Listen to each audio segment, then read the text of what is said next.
road pictures are seen so often, we decided not to include one. In fact, the last program we did in April on Bing Crosby, we showed the road to Hong Kong, which actually acted as a bridge from Bing Crosby into Bob Hope for the series 6 months later. Yeah, that's but right. outside of that, all the other films are shown so frequently, and everyone has, copies of Road to Zanzibar, Singapore, Morocco. I think everyone knows all of the dialogue to Morocco by the time you're 10 years old. Yeah.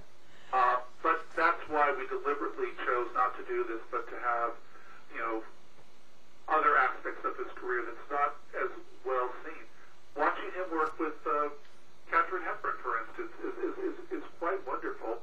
People forget the screenplay was by Ben Hecht. It's a highly important, very good remake of Ninotchka, but it's updated to deal with the Cold War situation, and he is very good, and the cast, with the exception of Katharine Hepburn, is very, very good. She tries hard, but she doing comedy with Spencer Tracy, romantic comedy, she can do. Here, she's a bit out of her element, and she goes in and out of her accent quite a bit. When we were at Bonaventure, and I told you Dolores Reed was there, and Bob Hope was there, and they were sitting on the couch together, and I showed him the picture of Bob Hope and myself that was taken at the Eastern States Exposition about 10 years earlier, and his comment was, "Look how young we both looked." Except after he hit 50, he really didn't age until he hit about 94. Really? You look at him, and he really, I think probably because he played golf so much, and as his daughter said, they're having trouble with lighting. Let's take off half a day. I'm going to play 9 holes. I'll be back in 3 hours. If we go over budget, it will, I'll cover it. Obviously, this was part of the reason. I think he really... Well, but he travels so much. How could you keep such a good constitution after traveling so much? He was on the road all the time. I think part of it was that it allowed him to do his number one love after Dolores, which was to perform, because he was going someplace for an audience, a new audience. Yeah. And I think he really responded best to a live audience, whether it was a college group or whether it was in an auditorium. I've seen him perform, and I have to admit, he's very, very good on film. He's good on videotape. But his timing and watching his reactions live was absolutely amazing. Mm-hmm, mm-hmm. I think you would concur on that. That really totally freaked you out, because here was a man who was in his 70s or his 60s, and he's able to pull it off so well. And even if something goes wrong, he just incorporates it. It's almost as if he has a computer for a brain. Because he has all this material. Yeah, I think we all do. I know, but quite often we'll think of something great 3 minutes or 3 hours later. He worked with split-second timing. And again, nobody put out more one-line jokes in a minute than Bob Hope. And they were topical, and they were funny, and they weren't malicious. Yeah. And that's quite a statement for a comedian. Yes, it is. Do you remember Pepsodent put out that book, They Got Me Covered? That was originally going to be the cover design for the piece, for the program flyer that we did. But unfortunately, when the family sent me their favorite color picture of Bob from the 40s in that houndstooth jacket, that's when it got bumped. Oh, and that's the one I'm looking at. I love that, and the caricature on the cover with the ski nose, and looking, that to me is quintessential Bob Hope. But I'm sorry, when the family sent you their favorite picture, you use that. Is that what I'm looking at right now? Yep. The LPA Cinema Series, Bob Hope, Thanks for the Memories? That's it? Yeah, yeah. Did you know Jack Douglas, who wrote for him? I didn't know. You didn't know him? Okay. Now, is your title, are you the curator of the... No, I am the film and video historian for the... a historian? Yes. You're not an archivist, or... Well, we do we all do we're all preservationist at the collection. Yeah. My official title is the New York Film and Video Historian. You ended up with such an esoteric career, and you But everyone does. You know, this is one of those things that... You succeeded at it. I commend you. Well, I also do programming, you know, in the New York area for the New York Film Forum, which is the #1 house for old films down on Houston Street. We've been doing great programming for decades. I also program for the Catalina Silent Film Society that does programming out there at the old Avalon Theater. I work for the Silent Film Group in Chicago. My goodness. Well, no, we all wear lots and lots of hats. And coming up, Is that under LPA, the Library of Performing Arts? this is all pro bono work that you do off the clock. Oh, it's pro bono. Yep. Oh, okay. I also do set up for in March we have a big film festival up in Syracuse, New York called Cinefest. What's that? Cinefest. What's that, Newhouse? Is that Newhouse? No, actually, this is basically think of it as the place to show more silent and pre-code films that have recently been discovered or been restored than any other place in the country. Oh, good for you. Yes, we've been doing this since 1980. Oh, good. We highlight more material. More films have been discovered for private collectors that have been preserved thanks to us. And we have representatives, of course, from all the major archives, Eastman House, MoMA, Library of Congress is always there. We also have to, we cover ourselves with all of the preservation offices. We have Osborne coming from Fox Films, from Universal and Paramount. We have people coming from Turner to see what we've discovered and what they can get their little hands on. But we're one of the key things, and we'll be having our festival in Syracuse, actually in Liverpool, north of Syracuse. Yes, I know where it is. 18th to the 18th to the 22nd, 2009. My husband's nephew lives in Liverpool. Oh, really? Yeah. Okay. On Electric Road, Electric Parkway, I think is our official location. We're at the Holiday Convention Center, and then we do one day of screening at a 1929 movie house. So we do our 35 millimeter projection on original carbon arc projectors. Do you also know about theater organs? Yes, I do. I've worked with a number of people with the Theater Organ Society over the years. In fact, I've actually traveled out to Fargo, North Dakota in the middle of winter just to hear the theater organ there when we were having Colleen Moore show Irene at that particular theater. Fargo has a big theater organ? No, it has a theater organ. I didn't say it was a big one. They have a Okay. they have a theater organ for about a 900-seat house. Oh, that's pretty good. And Does it come up from the floor? No, it's not on hydraulics. Oh, okay. It's just at level all of the time. Yes. But then, at the I will tell you that when we play out at the casino building at Avalon on Catalina Island, that theater organ was put in 1928 by Mr. Wrigley. I believe it's a Morton, and that is on hydraulics. That comes up. But the thing is, watching the shutters. You can hear the shutters halfway through the audience that are over the proscenium arch. What's that again? I didn't follow you. The shutters? The shutters to dampen the sound, and they're like, you can imagine, shutters with fabric inside, and they sort of open and close with a swooshing sound. They're absolutely wonderful. To dampen what sound? The sound of the organ to bring it down. Just like you would with a pianissimo key on a piano, where you want to close out the sound so that you can go on for the next musical note. You actually can close down the amplification on the old pipe organs. That's the difference between a theater organ versus a pipe organ. Oh, say that again. I've been wondering about that. Say that again. Well, basically, there was a difference in sound between church organ, which was considered a regular pipe organ. Yes. The sound just comes out, versus the tricks that you would have with a theater organ that was then produced between 1914 and the 1930s. They have a different sound.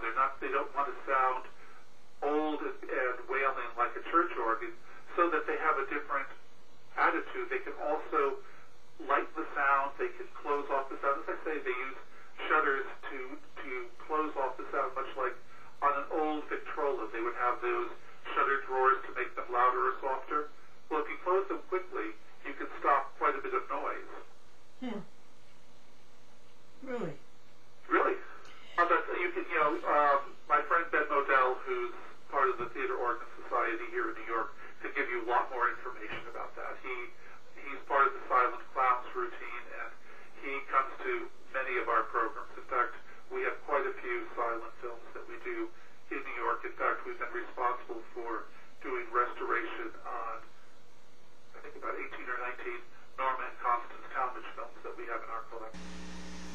This is the last day of 2008, a Wednesday, and it comes to me now that I should have asked Mr. Yranski what was Bob Hope's relationship with God. Did he get up in the morning and the first thing listen to God?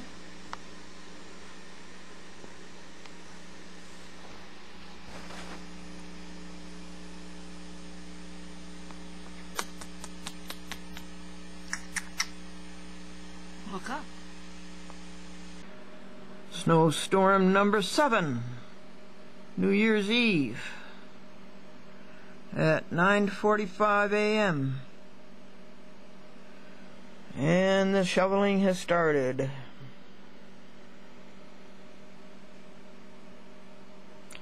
And meditation create this morning. Well, did we meditate and create in the year 2008? We tried to tell people to get up the initiative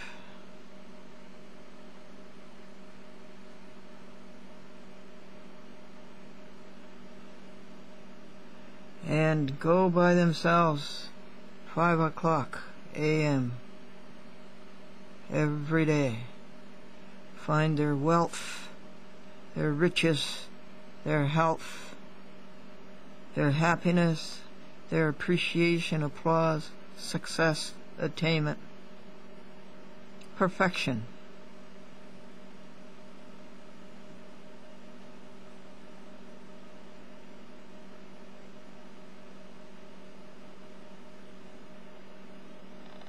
At Times Square at 44th Street on Broadway, there was also the Paramount that's out on Flatbush Avenue in Brooklyn.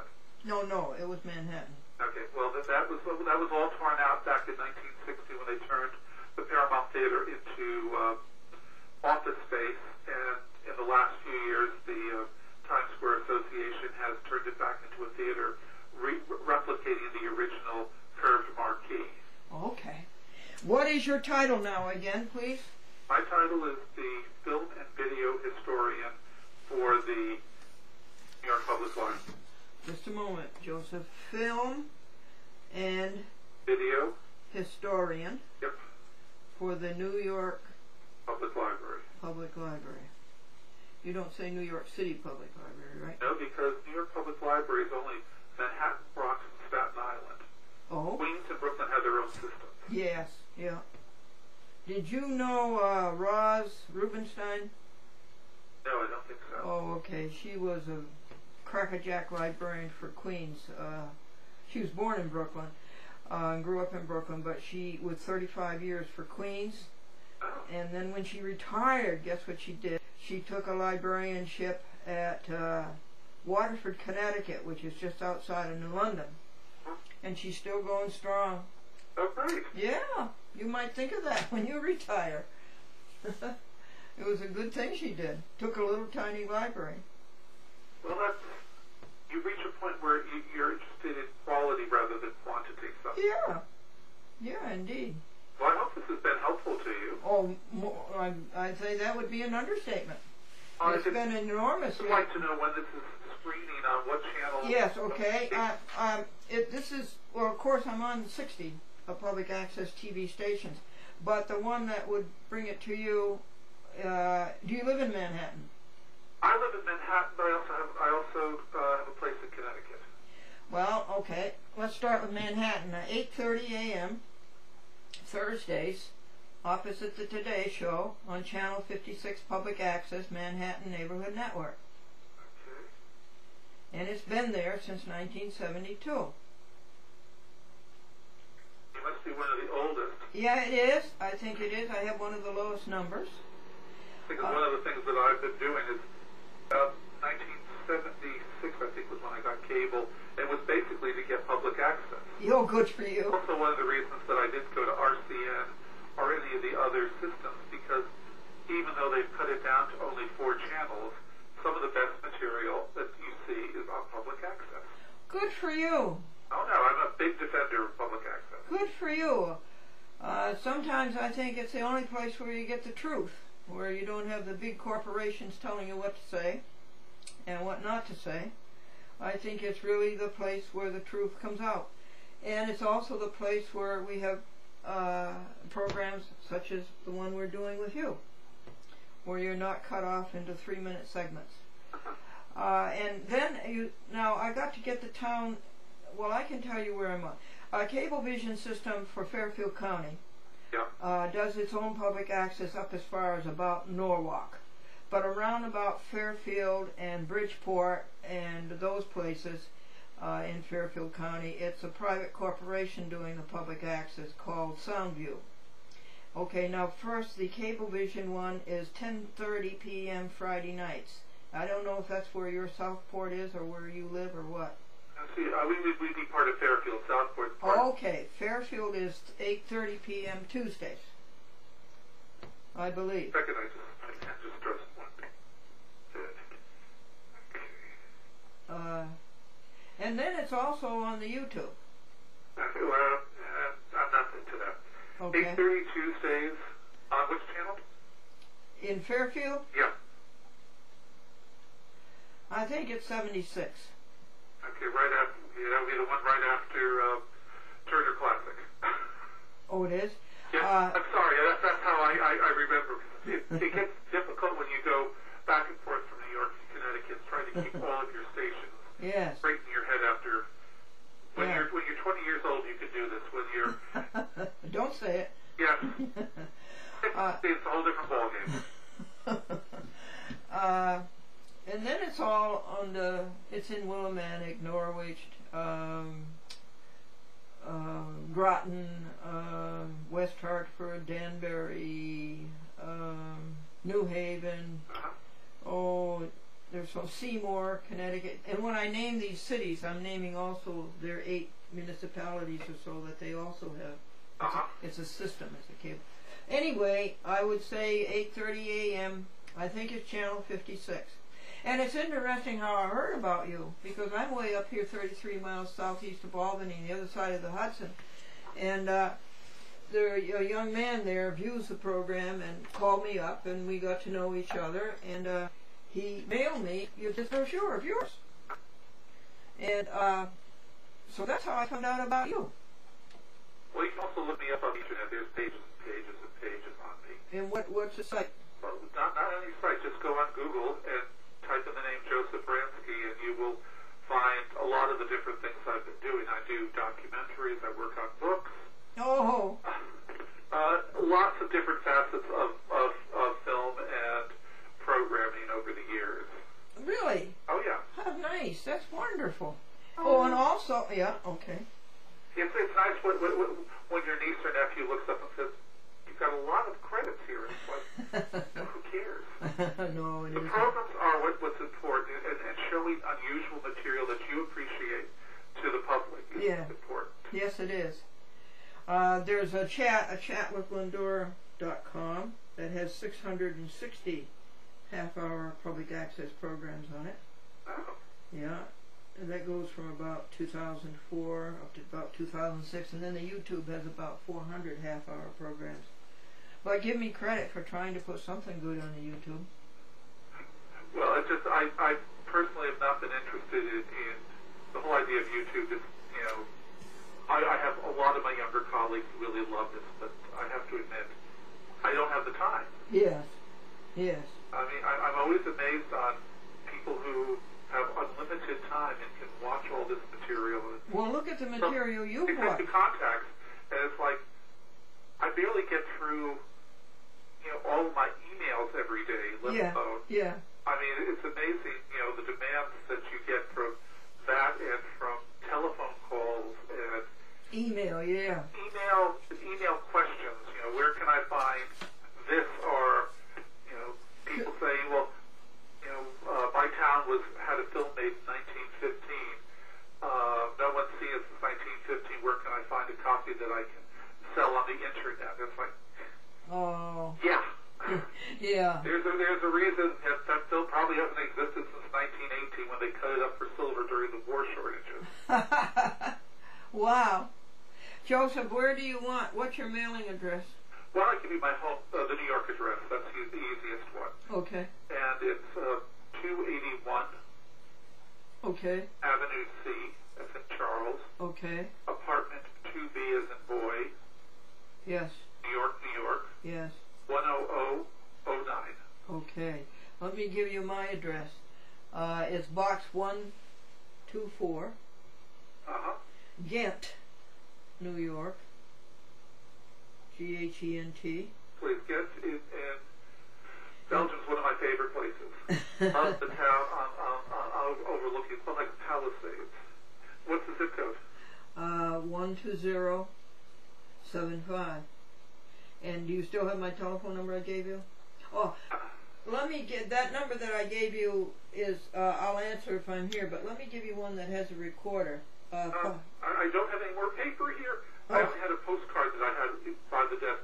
Would it be possible for you just to send me the telephone number on a postcard or something? Which one? The one with the recorder? Yeah. Or you can keep the one I gave you. Can't you write it in the dust? In my house, you can. Of everything on this postcard, I wasn't expecting to take down numbers and information. I'm in my bedroom and I was working on something out in the secretary. Oh, okay. Fortunately, I have, and these are all rotary dial telephones. I'm sorry. So I can't really just put anything down and go running. Okay. Okay. I want to thank you very much for your generosity of time, and I must express my admiration for your career and the information that you've given the world. Well, that's the whole point. That's what we try to. Librarians always try to disseminate. I know. Materials and information for the public. And right.